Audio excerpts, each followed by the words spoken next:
21వ రోజున ఉదయం 9 నుంచి రాత్రి 9 వరకు 1000 ఏకదాటిగా అప్పగిస్తే మహాసహస్రావధాని అని ఒక టైటిల్ ఇచ్చారు నాకు. ఒక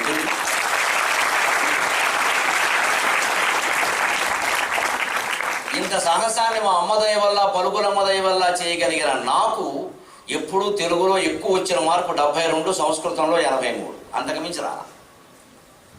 కానీ అందరికీ ఇవాళ ఇంటర్మీడియట్ సంస్కృతంలో 98. నేను చెప్తేనే వచ్చా, నాకు రాలేదు, వాళ్ళకి వచ్చి నేను ఆశ్చర్యపోయాను. నా చేత్తో నేనే వెతికిన వెయ్యాలి, తప్పదు. రామ రామో రామ 3 మార్కులు వేసి అయిపోయిందండి. రామాయణం తెలియలా, రాముడి గురించి తెలియలా, రామ శబ్దం తెలిసింది, అది కూడా ప్రథమ విభక్తే, 3 మార్కులు వేసి.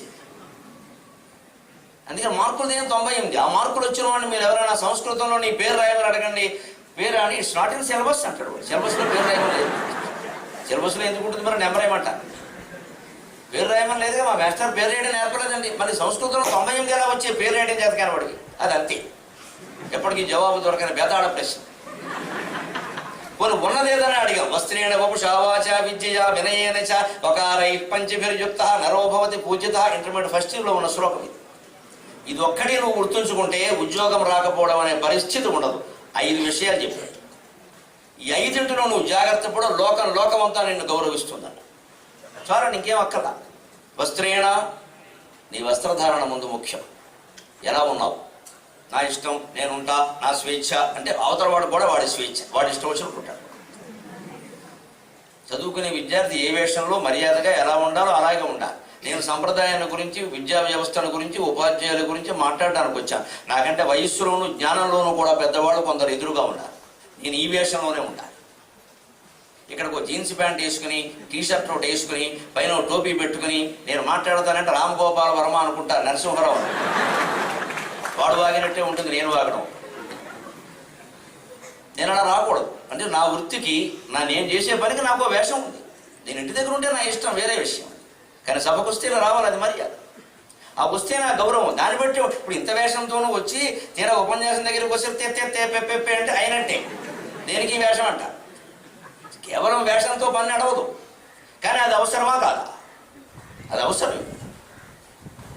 అందుకని వస్త్రేణ ఇంత గొప్ప విషయం అండి. నువ్వు రేపు ఉద్యోగానికి వెళ్ళావు, ఇంటర్వ్యూకి వెళ్ళావు, ముందు నీ వేషం చూసుకో ఒకసారి. అద్దం ముందు నిలబడి అందంగా ఉన్నావు. ఇంటర్వ్యూ ఆఫీసర్కి నీ అందం అక్కర్లా. మీకు తెలుసో తెలియదు, ఓ 3 నెలల క్రితం పత్రికలో గొప్ప వార్త వచ్చింది. అందమైన వాళ్ళు ఎవరిని ఉద్యోగాల్లోకి తీసుకోవట్లేదు ప్రముఖ కార్పొరేట్ సంస్థలు. వాడు మంచిది, అందంగా ఉన్నవాడు జాగ్రత్త పడండి. ఓ మసిపొక్కుతో గీత గీసుకుని వెళ్ళాడు. ఇదివరకు అందాలను చూసి ఉద్యోగాలు ఇచ్చేవారు, అట్రాక్షన్. ఇప్పుడు లేదండి. దానివల్ల ఇతరుల పని చెడిపోతుంది, పక్కన వీళ్ళని చూస్తూ కూర్చుంటున్నారు. అందరూ మొదలుపెట్టారు, వాళ్ళు గ్రహించారు మనకి లాభాలు రావాలి, సంస్థ బాగుండాలి. కానీ ఈ అందంతో మనకి దేనికి, అందంగా ఉన్నవాడిని డిస్క్వాలిఫై చేస్తున్నారు కావాలని. ఏదో వంక చెప్పి అలా అంటే బాగుండదని ఏదో వంక చెప్పి పంపించేస్తున్నారు. మామూలు వాళ్ళ పని నడుస్తుంది హాయిగా. చూడండి, మనం ఏది అనుకూలం అన్నామో అది ప్రతికూలం అవుతుంది. కాలం మారుతుంది, మనం గమనించాలి. దాంతోపాటు మన ఆలోచన మారాలి. అంటే అద్దం ముందు నిలబడి చూసుకునేది అందం కాదు. ఒక ఉద్యోగానికి తగిన వేషంలో మనం ఉన్నామా లేదా, మనం చూస్తే ఉద్యోగం ఇవ్వాలని అనిపిస్తుందా, లేకపోతే ఏదైనా రౌడీగడైన భావన కలుగుతుందా అని ఒకసారి ఆలోచించుకుంటే సరిపోతుంది. ఇది వస్త్రేణ. ఎంత గొప్ప విషయం. ఇంటర్మీడియట్ ఫస్ట్ ఇయర్లో ఉంది ఇది. ఈ ఒక్క 5 విషయాలు నువ్వు గుర్తుపెట్టు, ఖచ్చితంగా ఉద్యోగం వస్తుంది. వపుష అంటే శరీరం, వపుష్ అంటే శరీరం. వపుషి, వపుంషి అని చదివాం శబ్దం. దానికి 3 మార్కులు వచ్చాయి, వదిలేసాం. వపుష్ శబ్దం 3 మార్కులు వచ్చాయి కదండి. ఇంకెందుకంటే it is for 3 marks only. 3 marks కోసం కాదు ఇది. 3 జన్మల అశుద్ధం వదిలిపోవడం కోసం చెప్పారన్నమాట. 3 మార్క్స్ కోసం వపుష్ అని చెబుతారా? వపుష్ అంటే ఏంటంటే బాడీ లాంగ్వేజ్. ఇవాళ దానికి ఒక కోచింగ్ సెంటర్, 3 నెలల శిక్షణ, 3000 భక్షణ. బాడీ లాంగ్వేజ్ వాడు నేర్పుతాడు. బాడీ ఉన్నవాడికి బాడీ లాంగ్వేజ్ తెలియదు. వీడేంటో నేనేంపేది ఏమిటి బాడీ లాంగ్వేజ్, ఎలా కూర్చోవాలి, ఎలా నుంచోవాలి, ఇంతేనా? అదే వపుష. సంస్కృతంలో ఎప్పుడో చెప్పారంటే ఏమిటి, పెద్దవాళ్ళు ఉన్నారని ఎదురుగా కాలిమి కాలేసి కూర్చోకూడదు, కాళ్ళు చేతులు ఊపకూడదు, ఇలా కూర్చోవాలి. మరి ఒక పావు గంట అలా కూర్చోలేము, ఏం నష్టం అందులో. వాడు వెంటనే ఇంప్రెస్ అవ్వడం అంటారే, ఆ ప్రభావితం. కుర్రాడు చూడండి ఎంత చక్కగా ఉన్నాడు, ఈ కాలం కుర్రాడా లేడు అని వెంటనే పిల్లని ఇచ్చేస్తాం, లేదా ఉద్యోగం ఇచ్చేస్తాం. అంటే ఈ కాలం కుర్రాడా లేకపోవడం ఒక అర్హత అయింది. అది విచిత్రం కదా. ఈ కాలం కుర్రాడు ఈ కాలంలాగే ఉండాలి. ఈ కాలం కుర్రాడా లేకపోవడం అర్హత ఎందుకైందంటే ఇచ్చేవాడు ఆ కాలం వాడు. ఏం చేద్దాం మరి. ఆ ఉద్యోగం ఇచ్చే పెద్ద మనిషి ఆయన కొంచెం పాత పెద్ద ఆయన సంస్థ పెట్టాడానికి 60 ఏళ్ళు ఉన్నాయి. ఆయనకి ఎలాంటి వాళ్ళకి ఉద్యోగం ఇవ్వాలో ఒక ఆలోచన ఉంది మనసు. ఏం దానికి అనుకున్నట్టుగా మనం కాస్త మర్యాదగా ఉంటే నష్టం. ఇదే బాడీ లాంగ్వేజ్. వపుషాన్ని సంస్కృతంలో చెబితేనేమో అది మతమా, బాడీ లాంగ్వేజ్ అని ఇంగ్లీషులో చెబితే సైన్సా? అర్థం లేదా? భాషను బట్టి ఉంటుందా భావం? మన ముందు ఈ ఆలోచన మార్చుకోవాలి. ఇంగ్లీష్ అయితే సైన్సు, సంస్కృతం అయితే హిందూ మతం. ఈ దౌర్భాగ్యపు ఆలోచన మార్చుకోవాలి. ఇంగ్లీష్లోనూ మతం ఉంది, సంస్కృతంలోనూ సైన్సు, తెలుగులో ఈ రెండూ ఉన్నాయి. మన భాష ఈ రెండింటికంటే గొప్పది అని అడిగింది. ఈ రెండూ ఉన్నాయి, సైన్స్ ఉంది, మతం ఉంది. అన్నీ వస్త్రేణ వపుష. మూడవదండి, మీ వేషం బాగుంది, మీరు కూర్చోవడం కూడా పద్ధతిగా వినయంగా చక్కగా కూర్చున్నారు, బాగానే ఉంది. మరి అతి వినయంగా ఇంకా అనకూడదు. అతి వినయం దూరత లక్షణం అంటారు, నమ్మడం. ఏమిటి మడి వంగిపోతున్నాడు అంటాడు ఆయన. అలా వంగకూడదు, అది ఆత్మవిశ్వాసానికి భంగం, అవసరం లేదు అలా. మూడవది ముఖ్యమైనది వాచ, అంటే ఒంటికి వాచి కాదు, వాచ వాక్, వాయిస్, మాట, మాట్లాడే తీరు. దాన్ని బట్టి ఉద్యోగం ఇస్తారా ఇవ్వరా? దాని కోచింగ్ సెంటర్లు ఉన్నాయా లేదా? How to speak, how to peak, ఈ మాటలన్నా మనకి. దీనికి ఒక పెద్ద కోచింగ్ సెంటర్ కాదు, నువ్వు ఇంటర్మీడియట్లో చదువుకోవాలి ఆ విషయాన్ని. పాఠాలనే చదువుతుంటే తెలియదా ఎవరెవరితో ఎలా మాట్లాడారు? మాట్లాడే విధానాన్ని బట్టి ఉద్యోగం ఇస్తారు. ఆ మాటల్లో ఉండే తెలివి గమనిస్తారు, తెలివిగా మాట్లాడాలి. మన లోపం కూడా బయటపడకుండా తెలివిగా మేనేజ్ చేసుకోవడం అంటారు. జాగ్రత్తగా అవసరమైతే ఆ మేనేజ్, ఆ కప్పుకు రావడం అంటారు తెలుగులో. అది చేయగలగాలి. ఒక్కోసారి నిజాయితీగా ఒప్పుకోవాలి ఉన్న విషయాన్ని, ఖచ్చితంగా చెప్పాలి, చెప్పదలుచుకున్న అభిప్రాయం. కానీ ఎదుటివాడికి మనం గర్విష్టి అనే భావన కలపకూడదు. ఖచ్చితంగా చెప్పాడంటే ఆయన తప్పే ఉంది, నిజం చెప్పాడు కదా. ఆ నిజం కూడా వాళ్ళకి ఇష్టమయ్యేలా చెప్పాలి. ఆ నిజాన్ని ఇష్టమయ్యేలా చెప్పేటువంటి నేర్పు ఉండాలి. ఆ నేర్పు ఉంటే ఖచ్చితంగా బాగుంటుంది. ఆ నేర్పు లేకపోతే ఏమవుతుంది? ఇద్దరు ప్రేమికులు ఉన్నారు, మీకు ఈ ఉదాహరణ బాగా అర్థమవుతుంది. ఇద్దరు లవర్స్ ఇందిరా పార్క్ వెళ్ళారు. హైదరాబాద్లో ఇందిరా పార్క్ ఫేమస్ కదమ్మా బాగా. ఇందిరా పార్క్ సాయంత్రం వేసరికి అక్కడికి వెళితే మీకు తెలియదు, చాలా గొప్ప విషయాలు ఉంటాయి. అక్కడ కొంతమంది నిలబడి ఉంటారు ముందు. తాడి చెట్టు 10 రూపాయలు, ఈత చెట్టు 10 రూపాయలు, మల్లెపందిరు 100 రూపాయలు. ఇవన్నీ మీకెలా తెలుసు అన్నాడు మా అబ్బాయి చెప్పాడు. తెలుసు, మనకి అన్నీ తెలుసు, అన్నీ తెలుసుకోవాలి. తాడి చెట్టు 10 రూపాయలు, ఈత చెట్టు 20 రూపాయలు, మల్లెపందిరు 100 రూపాయలు. మీరు వెళ్ళి చూడండి అక్కడ. అంటే ఈ లవర్స్ కాలేజీలు ఎగ్గొట్టి ఉద్యోగాలు ఎగ్గొట్టి అక్కడికి వచ్చే గ్యాంగ్ ఉన్నారే, వీళ్ళు కూర్చోడానికి తాడి చెట్టు నీడ కావాలంటే 10 రూపాయలు వాడు రుమాలు వేస్తాడు, రిజర్వేషన్ అక్కడ బస్సులో సీట్లు. ఈత చెట్టు కావాలంటే 20 రూపాయలు, కొంచెం ఆకులు ఎక్కువగా ఉంటాయి. ఎందుకని తాడి చెట్టు నీడ పడదు, ఈత చెట్టు నీడ కొంచెం పడుతుంది. మల్లెపందిరి, మరి ప్రేమకు మూలం మల్లెపందిరే కదండి, తర్వాత ముళ్ళపందిరే జీవితం, అది వేరే విషయం. ముందు మల్లెపందిరేగా.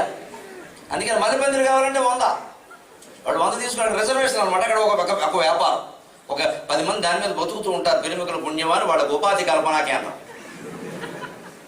అలా వెళ్ళారు పాపం, అక్కడ కూర్చున్నారు. మాట్లాడే విధానం అంటే నచ్చే విధానం మాట్లాడారు. ఇద్దరు కూర్చున్నారు అక్కడ. ఈలోపు బఠానీలు వాడు వచ్చాడు, బఠానీ అంట. ఈ అమ్మాయికి కాస్త సరదా, ప్రేమికుడితో వచ్చాక ఏమీ తినకపోతే వీడు మొహం వాడు చూస్తూ కూర్చుంటారంటే దీప్జం మొహం వీడు. అందుకని బఠానీ తిందామా అంటారు. వెంటనే ఈయన అన్నాడు. ఈ అబ్బాయి కొంచెం పిసిని కొట్టువాడు, జేబులో డబ్బులు తీసే రకం కాదు, వాడు స్వభావం వాడు. కానీ అమ్మాయి కొంచెం టెస్ట్ చేద్దాం, అసలు మన వాడు రూపాయి తీస్తాడో పెడుతూ రేపు పొద్దున పెళ్లి అయ్యాక హోటల్కి వెళ్ళినా పరస తీయాలి కదా, ఎందుకంటాడేమో అని చూస్తే బఠానీ తిందామంటే వెంటనే నేను అదే అనుకుంటున్నా, వీడు అనుకోలేదు. అదో డ్యాన్స్ అని బఠానీ ఆవో దోదేవో అన్నాడు. వాడు దోదేసాడు. అయిపోయింది. వాడు ఏదో పొట్లంలో పెట్టాడు, దాంట్లో తాటాక ముక్కోటి పెట్టాడు, ఇచ్చాడు. అదంతా వీడు ఎందుకు కొన్నాడు బఠానీ అంటే, ఇంత చేస్తే 10 రూపాయలు 20 రూపాయలు, అది పెద్ద ఖర్చు లేదు. అలాగే చిన్న అడిగినప్పుడు తీర్చేయడం మంచిది, పెద్ద అడగకుండా ఉంటారు. అందుకని కాస్త తెలివి ఉపయోగించి వాడు తీసుకున్నాడు. బాగానే తీసుకున్నది మొదలంటే మనవాడు ఇంకా శరవేగంతో తినడం ప్రారంభించాడు. టక.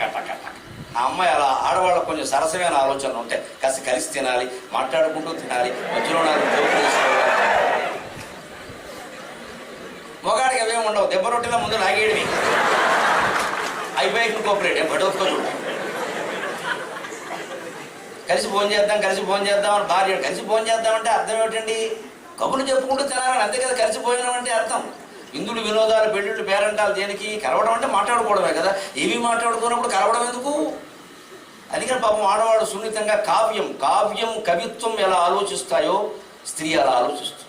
స్త్రీ అంటే నథింగ్ బట్ పొయిట్రీ, స్త్రీ అంటే కవిత్వం. అందుకని కవిత్వం సున్నితంగా ఉంటుంది, ఏ కళైనా సున్నితంగా. మంచిది, మనకు ఓట్లనే ఖాయం, వచ్చే ఎన్నికల్లో ఇక్కడ నిలబడదు. సంగీతం, సాహిత్యం, చిత్రలేఖనం, శిల్పం, ఇవి కళలమ్మ. ఈ కళలు స్త్రీ స్వరూపం, పురుష స్వరూపం కాదు. ఇవి ఉన్నవాడు సున్నితంగా. పురుషుడు శాస్త్రం, పురుషుడంటే సైన్స్, పురుషుడంటే శాస్త్రం. అందుకే కాలేజీలు పూర్వం అన్ని ఆర్ట్స్ అండ్ సైన్స్ కాలేజీలు ఉండేవి. మనిషి జీవితంలో ముందు అటు కళ ముఖ్యమే, ఇటు శాస్త్రం ముఖ్యమే. శాస్త్రం సూర్యకాంతి లాంటిది, కళ చంద్రకాంతి లాంటిది. ఈ రెండూ మనకు అవసరం. శాస్త్రం కొంచెం తీక్షణంగా ఉంటుంది, సూర్యకాంతి. సైన్స్ మాస్టర్ని జోకులు ఏమంటే కష్టం కుదరదు, అయినా వేస్తే మహానుభావుడు నిజంగా. కానీ అలా ఆశించకూడదు, అక్కడ శాస్త్రపాఠం అది, కొంచెం జాగ్రత్తగా వినాలి. సూర్యకాంతిలో జోక్ ఏముంటుందంటే మండిపోతుంటే, కానీ మరి సూర్యకాంతి లేకుండా బతుకేలాగా ఉండాలి, సూర్యరశ్మి ఉండాలి. అదే సూర్యుడి కాంతి చంద్రుడి మీద పడింది, పున్నమి వెన్నెల మన మీద పడింది. రామో ఈ సందమామ అని పాడపాడు, రామో ఈ సూర్యమామ అని పాడివాడు. ఆ మామ వస్తే ఇప్పుడు ఉండలేక ఇవి ఎన్ని పాటలు చంద్రుడి మీద ఎందుకు వచ్చాయండి, సూర్యుడి మీద ఎందుకు రాలా? సూర్యుడి మీద ఇప్పుడు శ్లోకాలు వచ్చే, పద్యాలు వచ్చే, పాటలు ఎందుకు రాలా? సున్నితమైన భావన కాదు సూర్యుడు అనేది, తీక్ష్ణమైన భావన. కానీ జీవితంలో తీక్ష్ణత్వం, సున్నితత్వం రెండు ఉంటాయి. సూర్యకాంతి ఎంత అవసరమో చంద్రకాంతి అంతే అవసరం. ఈ రెండు ఎలా వినియోగించుకోవాలో నీకు తెలియదు. చంద్రకాంతిని మనం ఆహ్లాదంగా చూస్తాం, ఆనందంగా చూస్తాం, పద్యాలు పాడుకుంటాం, హాయిగా చూస్తాం, ఇంకా వెన్నెల తెల్లవారులు ఉంటే బాగుండు అనుకుంటాం. సూర్యకాంతి మనం చూడలేము, కానీ పనులు చేసుకుందుకు సూర్యకాంతే కావాలి. ఇప్పుడు ఒక్క లైట్ కూడా లేకుండా ఇక్కడ మాట్లాడుకుంటున్నామంటే సూర్యుడు కారణం. ఎంత వెన్నెల ఉన్నా ఇలా మాట్లాడుకోలేము, మన కాంతి కావాలి. వెన్నెట్లో ఎవరో వంట ఉండరు, దీపాల వెలుతుల్లో ఉంటేనే వంటలు తగలబడ్డాయి, వెన్నెట్లో వండితే చెప్పక్కర్లేదు. చంద్రుడు వెన్నెట్లో ఎవరు పుస్తకాలు చదవరు, వంట ఉండరు, దీపాలు ఉంటేనే వంట సాధ్యం. అంటే ఉపయోగం కాదు, చంద్రుడి వల్ల ఆహ్లాదం ఎక్కువ, సూర్యుడి వల్ల ఉపయోగం ఎక్కువ, శాస్త్రం వల్ల ఉపయోగం ఎక్కువ, కళల వల్ల ఆహ్లాదం ఎక్కువ. ఈ రెండు మనిషి జీవితానికి అవసరమే. అందుకే భగవంతుడు స్త్రీ పురుషులు ఇద్దరిని సృష్టించాడు, లేదా ఒకరినే వదిలేసాడు. ఆ శాస్త్రాన్ని కవిత్వంగా మార్చినట్టే, పుంస్త్వాన్ని స్త్రీత్వంగా మార్చినట్టే జీవితాన్ని సున్నితంగా మనం మార్చుకోవాలంటే స్త్రీ మనస్సు తెలియాలి. పెళ్లి చేసుకున్న అమ్మాయి మనస్సుని అర్థం చేసుకోగలిగితే, ఆ అమ్మాయి హృదయాన్ని గెలవగలిగితే మగాడు జీవితంలో సాధించి గొప్ప విజయం. ఇది మొత్తం మగ పిల్లలు గుర్తుపెట్టు, అది గొప్ప విజయం. నేను ఏదో పెద్ద కంపెనీకి మేనేజర్ అయ్యా, నాకు 100 పురస్కారాలు వచ్చాయి, పద్మవిభూషణ్ వచ్చింది, భారతరత్న కంటే భార్యారత్న చాలా ముఖ్యం. స్త్రీ హృదయాన్ని గెలవలేకపోతే పురుషుడు జీవితం వృధా, పురుషుడు ప్రేమను పొందలేకపోతే స్త్రీ జీవితం వృధా. మన దాంపత్యంలో ధర్మమే,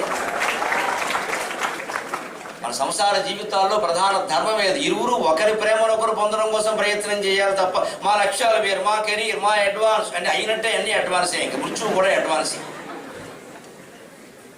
ఇందుకోసం ఆ కుర్రాడు తెలిసిన వాడు కూడా సరదాగా దోదేసే అని నిద్రించిన మన వాళ్ళు లాగించేస్తున్నాడు. అమ్మాయి ఏంది, అదేమిటి డార్లింగ్ అలా తినేస్తున్నావు. మనం ఒకళ్ళ మొహంలో ఒకళ్ళు చూసుకుంటూ సరదాగా కబుర్లు చెప్పుకుంటుందా ఏమిటో, నేను అదే అనుకోలేదు కూడా దేవ్య మొహం. అమ్మాయి ఎందుకు కాబట్టి వత్తాస ఉంటాడు, నేను అదే అనుకుంటున్నాను. ఇటు తిరిగాడు, దాంట్లో కూడా ఖర్చు ఏం లేదుగా, అందుకని తిరిగాడు. ఇప్పుడు చూస్తూ తినడంలో ఖర్చు ఏముందండి, అందుకని తిరిగాడు. తిరిగి తింటున్నాడు బాబు. వెంటనే ఒక 5 నిమిషాలు అయ్యాక అమ్మాయి అడిగింది, ఏం మాట్లాడలేదు వీడు, తిండి మీద దృష్టి, ఏమైనా మాట్లాడతాడేమో అని. అప్పటికే అమ్మాయి ఉండబట్టలేక ఒక ప్రశ్న వేసింది, డార్లింగ్ ఇలా తింటుంటే నీకు ఏమనిపిస్తుంది? ఏమైనా చెబుతాడేమో కవిత్వం, కాస్త సంతోషం. మన వాడికి అంత ఊహ ఎక్కడ, వెంటనే ఏమిటో నాకంటే నువ్వే ఎక్కువ తినేస్తున్నావు అన్నాడు.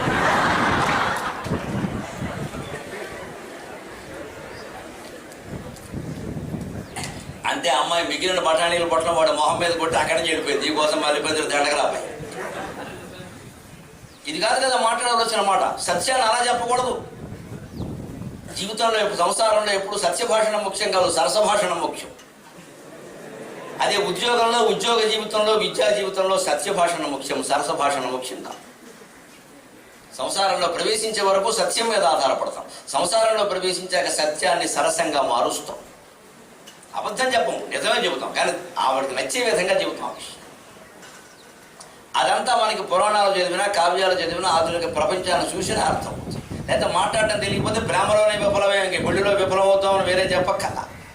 అది మనం విద్య ద్వారా నేర్చుకోవాలి. అది వాక్కు ఎలా మాట్లాడాలో నేర్చుకో. ఉద్యోగం ఎదురుగా ఉన్నాడు పెద్ద మనిషి, ఆయన అడుగుతున్నాడు, ప్రశ్నకి తెలియనప్పుడు ఏం చేస్తాం? చాలా వినయంగా ఐ హ్యావ్ నో ఐడియా అని చెప్పొచ్చు. నేను తెలియదు కానీ తెలుసుకునే ప్రయత్నం చేస్తానండి అనొచ్చు. ఇదంత ముఖ్యమా అన్నావు అనుకో, వాడు ఉద్యోగం ఇవ్వడం. ఇదంతా ముఖ్యమో కదా వాడు చెప్పాలి, నువ్వు చెబితే అలాగా. అదో రకంగా మొహం పెట్టడం, ముచ్చు మొహం పెట్టడం, పిచ్చి మొహం పెట్టడం పనికిరావు. ఇవన్నీ వస్త్రేణ వపుష వాచ. 4వది విద్య. విద్యకు సంబంధించిన యోగ్యతా పత్రం. నువ్వు ఎంటెక్కో బీటెక్కో చదువు, ఆ సర్టిఫికెట్ లేకుండా ఉద్యోగం ఇస్తారండి? నాకు బాగా తెలివితేటలు ఉన్నాయండి కానీ సర్టిఫికెట్ లేదంటే ఇంటికి వెళ్ళిపోమంట ఉంటారు. మరి అది కూడా ఉండాలి. ఒక సర్టిఫికెట్ ఉండాలి, ఒక విద్యుత్ చదివే ఉంటాయి. 5వది అన్నిటికంటే ముఖ్యమా, లాస్ట్ బట్ నాట్ లీస్ట్, చివరిదేనా చిన్నది కాదు, వినయేనైచ. ఎంత చదువుకున్నా మనకి వినయం ఉండాలి. ఎంఏ చేసాం, ఎంఫిల్ చేసాం, పిహెచ్డీ చేసాం, ఏదో పెద్ద పేరు ఎన్నైనా ఉండొచ్చు, మనకంటే పెద్దవాళ్ళు, మనల్ని మించిన వాళ్ళు ప్రేక్షకుల్లో ఉంటారు ఖచ్చితంగా. నేను ఎప్పుడూ ఆ భావనతో ఉంటారు, ఉండాలనే కోరుకుంటాను. ఉన్నారు, మనకే తెలుసు, వాళ్ళకేం తెలియదు అనుకోవద్దు. వాడు సభకు వచ్చినందుకు వాళ్ళకు కూడా ప్రయోజనం కలిగిన 2 మాటలు చెప్పాలి. కానీ పిల్లలు ఎక్కువ మంది ఉన్నారు, పిల్లలు సంతోషించి వెళ్ళాలి. నేనేదో సంస్కృతం శ్లోకాలన్నీ ఇక్కడ గుప్పించేస్తే వేదశాస్త్రాలన్నీ పారిపోతారు వెంటనే. పైగా ఇంకోసారి పిల్లల ఖాతాలు పోతాయి. మన లౌక్యం మనం చూసుకోవాలి, మన ప్రయోజనాలు మనం చూసుకోవాలి. కానీ అక్కడ ప్రధాన ప్రయోజనం నెరవేరాలి. అంటే విద్య ద్వారా మనం సాధించవలసిన లక్ష్యాలు ముందు నిర్ణయించుకోవాలమ్మా.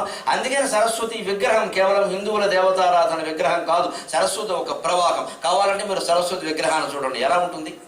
బెమ్మరి పోతన గారు పద్యంలో వర్ణిస్తాడు సరస్వతి అంటే ఎలా ఉంటుంది.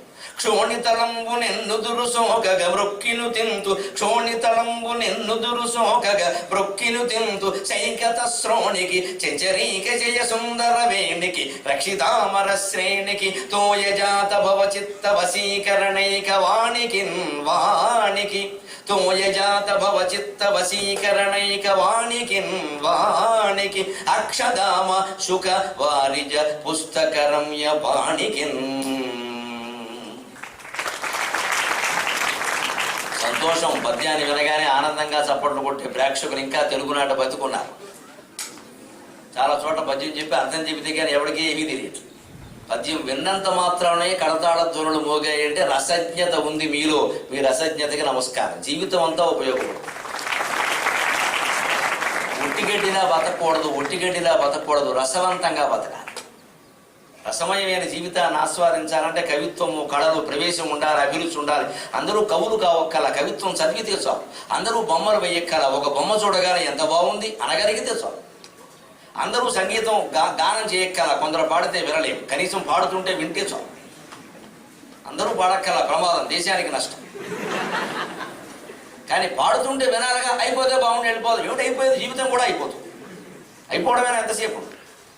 ఆ కళల పట్ల అభిరుచి ఉంటే జీవితంలో ఘన విజయం సాధించినట్టు. ఈ పద్యం చూడండి, ఎంత పరిశుద్ధమైన భారతీయ విద్యా వ్యవస్థ అంతా ఇందులో పెట్టాడు ఆయన. కేవలం విగ్రహవర్ణలు కాదు. ఏమంటున్నాడు, క్షోణితలంబు నిన్నుదురు సోకగా మృక్కిను తింతు. అమ్మా సరస్వతి మాత, నా నుదురు నీ పాదాల మీద తాకేలాగా నేను నమస్కారం చేస్తున్నా. దేవతలకి సాష్టాంగ నమస్కారం చేస్తాడు. అహంకారం పూర్తిగా పోవాలి. జీవుడు ఎప్పుడైనా దేవుళ్ళలో కలవాల్సిన వాడే. జీవుడు అంటే తరంగం, కెరటం. దేవుడు సముద్రం. సముద్రంలో పైకి లేస్తే ఒక నీటి పొర, దాన్ని కెరటం అన్నావు. అది నిజానికి సముద్రమే, అందులో భాగమే. పైకి లేచినప్పుడు కెరటం అన్నావు, పడిపోగానే సముద్రం అన్నావు. జీవుడు అంతే. ఇక్కడ ఉన్న అందరి జీవులము అంతే. భగవంతుడు అనే ఒక అపూర్వ సముద్రంలోంచి మనం లేచిన కెరటానం పడిపోవడం ఖాయం. అందుకు సిద్ధంగా ఉండాలి. అంతేగా నేను ఇలాగే ఉంటా అంటే కుదరదు. తరంగం లేస్తుంది, పడుతుంది, మళ్ళీ పడిన తరంగం మళ్ళీ లేస్తుంది, కొత్త నీటితో లేస్తుంది, మళ్ళీ పడుతుంది. జీవితం అంతే, ఎప్పుడు ఇలాగే ఉండదు. దానికి సిద్ధంగా ఉండాలి. కానీ ఈ తరంగం పైకి లేచి పడేలోగా ప్రతి తరంగం అలా లేచిపడ్డం కారణంగా ప్రవాహం సాగిందా లేదా, ఆ ప్రవాహం మొత్తం ప్రపంచానికి సాగునీటిని తాగునీటిని అందించిందా లేదా, అలాగ మన జీవితం అనే కెరటం కూడా మృత్యువుతో ముగిసేలోగా 10 మందికి మేలు చెయ్యాలి. అది విద్యా వ్యవస్థ. అందుకని సరస్వతి. ఎలాగూ పడిపోవడం ఖాయం. మృత్యువు లేని